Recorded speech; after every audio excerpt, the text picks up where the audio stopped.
your homegirl Tavi back with another amazing episode of my life in the United States. So today I'm actually celebrating 2 years in America. Yes, that's 2 years, guys. 2 years that I've been in America, and it's been a journey. So I'm gonna take a sip of this, put it on the side so I can spill all the tea because we don't spill champagne over here, okay? So a little background of who I am for the latecomers. My name is Nthabiseng Kekana, born and raised in Pretoria, 012 Pitori Mahlanyeng, you already know. So baby girl moved to the United States in 2021, and when I tell you it's been a journey, it has been a journey. So I'm gonna start off with like how it happened and the process. And now the visa process was so lengthy because of COVID, understandably, right? My application was submitted in November of 2020 for a new visa, and in January I then got approved. I think it was the second week of January where I got approved. And I remember getting a call on a Wednesday from my agency saying, "Hey Mugel, your visa has been approved, so we are booking your flight for Saturday. You're leaving Saturday night." I was thinking, hi bo. And then what must can happen? Hey, how guys? So I literally ran home to go look for a suitcase because first of all, I don't know where my suitcases are. I haven't seen a suitcase in months. I mean, I'm a mess. I'm a complete mess. I'm not prepared to leave immediately. And so I rush home and I tell my mom. Obviously, she didn't believe it until, I had to go pick up my passport in Sandton, and it all kicked in. Now, fast forward to, me picking up my visa and, meeting up with the other people that are also leaving, to go to the same place or to a different club, whatever. But we are all leaving at the same time. Mind you, President Joe Biden was about to put a ban on South Africa because we had the new, I think it was the Delta COVID variant. So America was like, yo, we are blocking you guys off because we don't need all of that Delta variant coming and destroying America. So they were about to put a ban in a few days. So we had to literally fly out as soon as possible before the ban was effective. So they're trying to get us out, and the agency is literally running, booking all types of flights from all types of airlines to get us to America. So they really did us a solid. So now, we are packed and ready. And I remember they said, instead of leaving on Saturday, you're going to be leaving on Monday. Now I'm panicking because I'm like, wait. The ban is effective on Wednesday. So what is this? Like I'm going to be locked out. Now I'm panicking. I'm like, oh my gosh, this is going to be like cutting it close. So we were cutting it close, and I remember I flew Qatar Airlines from Johannesburg. So I think it was about like a 9-hour flight from Joburg to Qatar. And when we got to Qatar, we had an 11-hour layover. Let me tell you about Qatar at that airport at that specific time.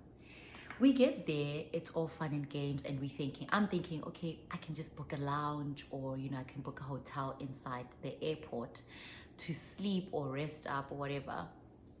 No, sis, when I get there, all the lounges are booked, all the hotels are booked, and they are not allowing any South Africans outside of the airport because of Delta. So they're not letting anybody because of the variant of COVID. So baby girl had to make a plan, but that meant sleeping on the chair for a whole 10 hours because we had to walk to a different gate. But now, luckily, my sister-in-law hooked me up with a little blankie throw So I had a little throw, and I had my grandmother's cardigan, which was huge, and you know, it just covered me. So I was sorted a little bit for the night, and 10 hours went by. We woke up, went to our gate, and when we got to our gate, we obviously boarded, and it was a good flight. I mean, Qatar Airlines is a really good airline. I'm not complaining. I know people who experienced far worse with other airlines. I will not be mentioning or shading. So we fly from Qatar to Dallas, which made no sense, because why are we flying all the way to Dallas instead of flying to Washington or to New York so we can fly down to Florida? But anyway, I'm not complaining. At this stage, I just want my passport to be stamped so that I am in the country before the ban is effective. We fly to Dallas. I think it was about 16 hours from Qatar. We get there, and we have a 7-hour layover in Dallas. How do we have a 7-hour layover after all of that traveling that we've been doing? Bruh, at this stage, I'm like, yeah, all heartful. No, I don't want, like, I just want to be home. I just want to be in the comfort of a home.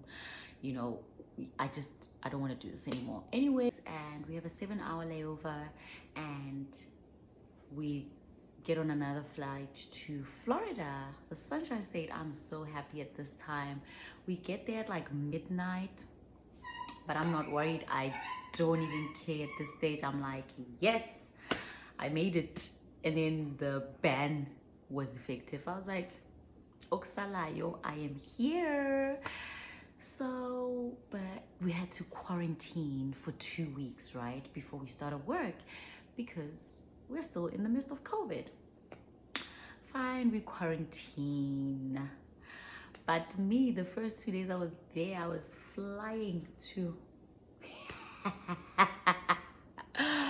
Anyway, I was not supposed to do this, but I was a little too adventurous for my liking. So I decided I'm going to fly to Connecticut. I had a little thing that was going on in Connecticut. So I flew to him, and mind you, it was snowing. And I remember there was a snowstorm, and I was like, oh my gosh, what if I get stuck and I have to go to work? Hey, type saying.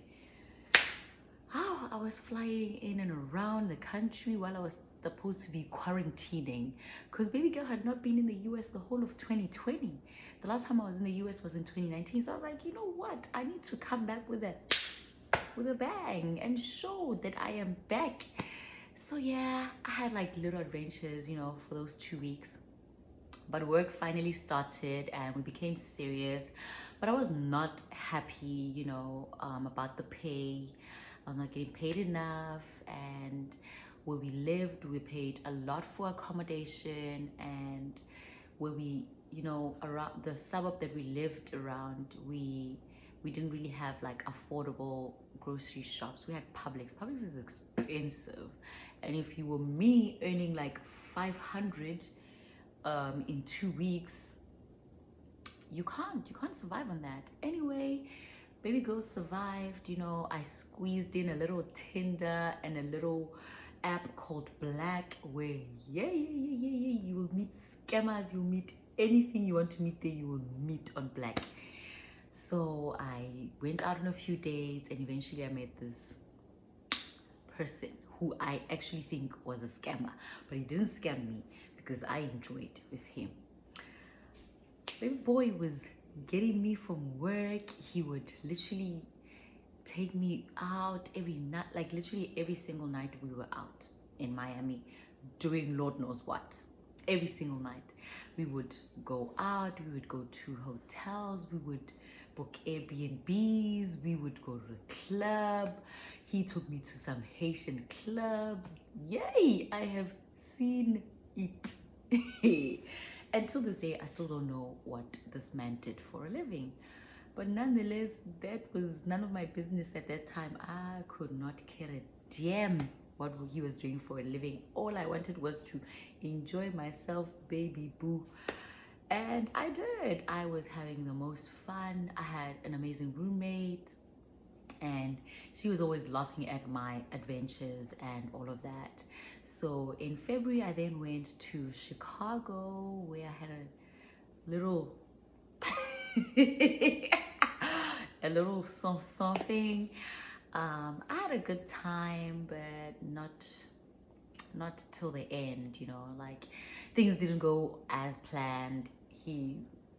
I was just not vibing with him as much, and he didn't really want to go out. I wanted to go out. I want to experience. I want to see what is the city made of. Like, show me the down and dirty. Show me the clubs. Show me this. My brothers didn't want to show me, so I was not feeling it. I was like holding me tight, and I want to be outside. And so me and him clashed, and I booked my hotel. In the same hotel, I booked a separate room because I was like, I'm not doing this. Anyway, that trip happened, whatever, old news. Now, fast forward to the end of the winter. Now we're heading into the summer. I applied for a job. I was initially supposed to go to New York, but things didn't work out. So I was like, you know what? New Jersey is close by. You know, it's like an hour and a half train ride, which I didn't know initially, but I thought it was going to be like an hour train ride, you know, into the city. But it was not a biggie for me. Anyway, I moved to New Jersey in the summer, and I was like, baby girl's gonna be outside. You know me, I'm gonna be outside doing, you know, Lord knows what. Little did I know that the club that I worked at was going to be so busy in the summer. So anytime, any little time I could, you know, I would go into the city, go into New York, explore, and do as much as I can. But what I did not mention was I had a little thing in New York, in the Bronx. It was in the Bronx. I remember now. I remember this. Yeah. So I would often, you know, visit in the Bronx and, you know, back and forth, and it was a nice little time. It was a rekindle from 2019, and I guess we just, as time went by, we're like, yeah, it's not working. That ship has sailed, you know. So we cut it off and whatever. I was still hot girl summering and, you know, working like 60, 70 hours a week. So obviously I didn't really have time to, you know, go out as much. But as you know, I squeezed in a little jaivanyana there and there. I was on Tinder. I was on Black dating. Inside dating. And the thing is, like, I don't know if it was a New Jersey thing, but I was always meeting up with Haitian men. And I had told myself I really don't want to be dating Haitian men after that thing in Miami, because I did not know what was happening with him and, you know, what he was doing for a living. So I was like, you know what? I actually don't want to date Haitian men because it's not for me. Nonetheless, the summer went by quickly, and towards the end of the summer, me and my housemate, we decided we're going to go to the Statue of Liberty. I was so excited. I was preparing for this the whole week. I was like, I'm ready. Bona, I am there. So we go to the Statue of Liberty, and it was a fun time. So I'll be posting pictures and videos about that. But yeah, we go there, and it was a really great time. Like, I think I posted a video. I was like, you know what? I'm really, really grateful for the opportunity that I have to come here, because, you know, such things people only get to experience on TV. So, you know, when you get to see it on TV, it's different, and then you see it in real life, and it's like, oh my gosh, like, I am living in the reality of seeing this thing that I'm so used to seeing in the movies or on TV, and now I can actually see it. And it was such an amazing experience. And when we left there, we were like, okay, let's go have drinks, you know. So I took my friend to this other place where we were having drinks, looking at the Brooklyn Bridge. Guys, how fancy. Like, how fancy. Come on, man. Come on. How fancy. Yeah? We drink there, and then we're like, you know what? Happy hour is done. Let's get closer to the city where, you know, we're going to be closer to catching our train at Madison Square Garden. Also, Madison Square Garden, guys. Who says Madison Square Garden like it's around the corner? Hey, anyway, we get to, you know, 42nd Street, which is like right by Times Square. Yeah? Times Square. Anyway, we get to Times Square and we were on a mission to take pictures with all the cops that we met. Because there's so many cops like between 42nd and like 34th. So we were like, you know what? We're going to take pictures. Every cop we see, we're going to ask them to take pictures. And so surprisingly, like everybody was willing to take pictures. They were putting on their hats. They were like, do you want to pose? Do you want to, you know? So we were taking pictures with all the cops, and eventually we get to a point where we're like, okay, let's have one more drink and then we go home. So we have one more drink and we're like, you know what? We need to catch the 11 p.m. train because we need to get home by at least before 1 a.m. We go. Now we start walking to 34th. That's where our train was. That's where Madison Square Garden is. So we walked down. I don't know, man, down or up. We went there to 34th. Anyway, on our way, like I think we were on like 36th Avenue, and we see another cop. So we're like, should we go? No, we're tired. Kanti, Mr. Cop man is shaking your girl out. He literally was like, oh my gosh, you're beautiful. So I turned, I was like, hey, thanks. He was like, can I get your number? I was like, yeah, okay, sure. I mean, I'm single. Yeah, I guess you're single because you're asking for my number. Okay, whatever, bye. How? Guy was serious, bruh. He literally texted me. He's like, hey, it's me, the cop guy from blah, blah, blah. Nonetheless, a few days later, I was off and he was like, let me take you out. So he took me out. Yeah. You know, the whole shebang. Whatever. Anyway, the summer ended and I was like, I'm going back to Florida. So anyway, my decision was that I'm not going to go back to Southeast Florida. I'm going to go to Southwest Florida. So I went to Naples, Florida. It was a new experience too. It was more suburban than I had actually imagined. Like there's a lot of rich people in Naples and it made me feel a little poor. But anyway, we lived in a beautiful luxury apartment, you know. And so life was great, and I had a really nice roommate, Zoe, and I'm still mad at her for leaving me. But anyway, I hope you're living it up.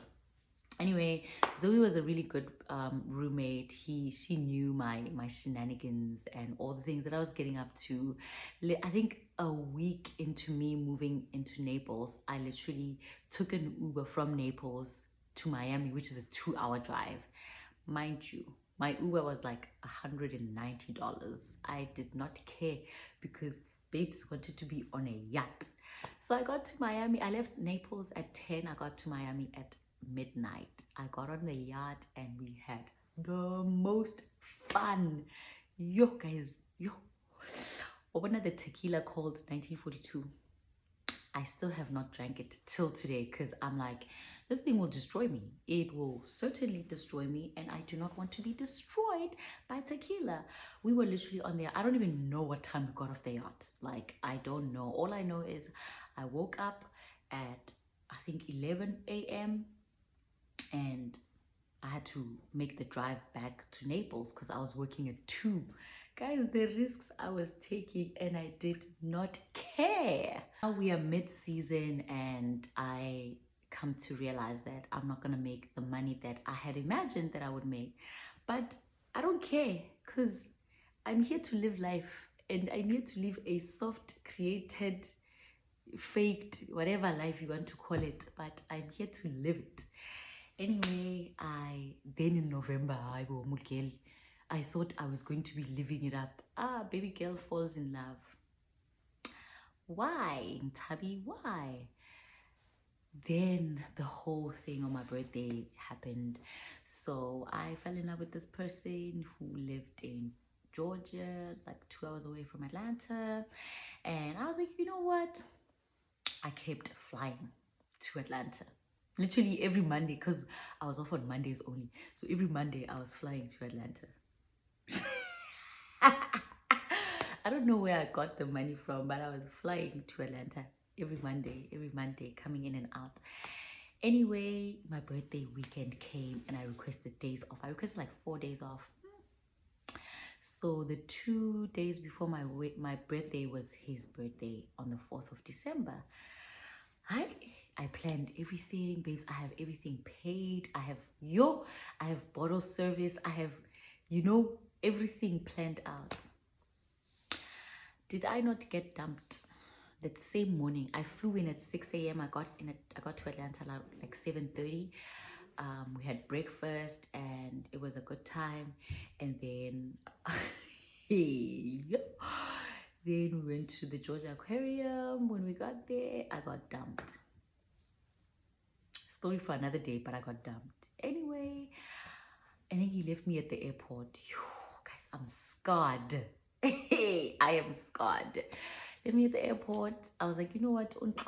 Oh, I'm going back. I'm going to his place. I requested an Uber, got to his place, which is a 2-hour drive. So I think my Uber was like $120. I didn't care. I went, got there. He wasn't home, but he eventually, after an hour, he got home and he opened the door and then he let me in. We spent a few days. The first night he didn't talk to me, whatever. Guys, it was a whole thing, but I don't want to talk about it. Anyway, it was miserable, blah, blah, blah. Miserable. Yay, I was so heartbroken. I deleted Instagram, and that was the reason why the whole thing happened. Anyway, I deleted my Instagram, and then I was like, I'm not feeling this whole thing. I deleted my Facebook. Hibo, I was like, I'm not going to be on the socials because I am depressed. Christmas Eve comes and I reactivated my Instagram. So I was like, yeah, let me get into this thing. I was still heartbroken, guys. I did not eat for 12 days after that heartbreak or whatever. Anyway, I deleted my Instagram until the trip to Puerto Rico. I had a trip with friends. We went to Puerto Rico and it was a great time. I will have another story for Puerto Rico because yay. Story. Dikang. Anyway, we went to Puerto Rico. When we came back, I was like, you know what? Let me reactivate my Instagram, my social media, and be out there now. Because I am done feeling sorry for myself. I'm not going to do all that. And summer is coming and Mugele must start looking hot for the summer. I got, got my Instagram back and I was like, yeah, we are good to go now. So fast forward to the summer,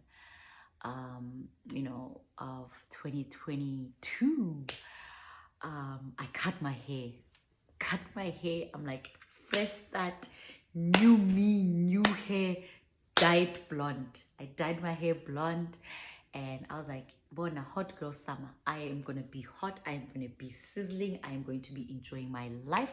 And nobody's going to stop me. I'm going to be dating. I'm going to be going out. I'm going to be drinking champagne, drinking cocktails, going on yacht parties, going on this. And yay, I had a plan. But God works in mysterious ways. Kanti baby girl was on a fast and I was praying a lot, finding myself spiritually and finding myself physically and whatnot because I lost weight and all those things. So it really didn't work for me. So I was like, you know what? I want to get back in the game and I'm going to do it in style. Now fast forward to the summer, I'm there in my blonde hair, short hair, don't care, in my Amber Rose era or whatever it is. But anyway, I'm living it up in New York because I'm back now in New Jersey. So I'm going to New York literally every chance I get. If I leave work at 5 p.m., New York. I did not care. If I'm leaving early, I'm in New York doing something with whoever. I did not care. I was living my life. Come July, I go out on one date with one guy and he stole my heart. I live with him now. Yes, you can call me Jolofina, you can call me whatever, but I live with my Jollof right now and I'm a proud Jolofina or Akata or whatever you want to call me, but yes. Anyway, so life has been like, it has been like a roller coaster. Like it has had its ups and downs and less, this journey has been amazing. It has been testing. It has been groundbreaking. It has had so many emotions, nothing short of love, joy, happiness, cries, tears, ugly cries, the ones where you're like, those ones. And I've been, you know, I've taken my time to actually do this video because I was a little emotional when I started doing it, and I had to cut off because I was like, you know, it's been 2 years since I've been home, since I've seen my family. You know, I miss home. I miss food at home. I miss my mom. I miss my two brothers. My little nieces call me all the time asking, when am I coming home? And it sucks because I don't really have an answer. All I can do right now is, you know, try to do as much as I can for my family, given the distance. And, you know, it's been a little hard. And there's hard days where, you know, I feel really sad and I miss home and I don't know how to act. I don't know how to approach those feelings. And I know there's people who are in my shoes right now who may not be in America or, you know, may be in America, but I know people who are living away from home and it's far away from home. It might be still in South Africa. You might be from Limpopo living in Cape Town or whatever. But what I want you to know is that you're not alone, first of all, and you can always voice out your emotions, your whatever it is you're feeling at that time. Share it on social media. You might not get likes, you might not get views, but just, you know, voice it out so that it's out there in the world, and you never know who can share the same experience as you. And I know there's a lot of people in America right now that are feeling the same way that I'm feeling, especially coming out of December, where people were at groove, people were listening to Amapiano, doing dances, and I couldn't do any of that because, first of all, they don't even know what Amapiano is. For now, because I know Amapiano is coming to the world, and, you know, but I just want people to know that I am utterly grateful for the opportunity that I had been granted, and I would really like to help as many people as I can to come to the United States. So do watch my videos, do subscribe to my YouTube channel, and, you know, I have a TikTok, Homegirl Tabby with 2 E's. And follow me on Instagram, tabiseng_K. I'll be posting more videos about my life in America. But for now, hold on. For now, we're gonna be cheersing. Ooh, let me hold this thing right. We're gonna be cheersing to 2 years in America, and hopefully 2 more years of prosperity and of joy, of love, of great opportunities, and being the best Ntabi that I can be, and being the best representation of not only my family, but of 012 Pitori Mahlanyeng. You already know.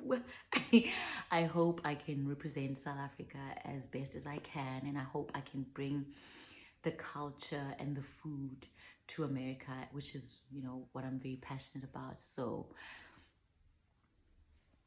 cheers to that. Don't forget to subscribe, like, share, all these things, my YouTube channel. I love you guys. Till next time. Till next time.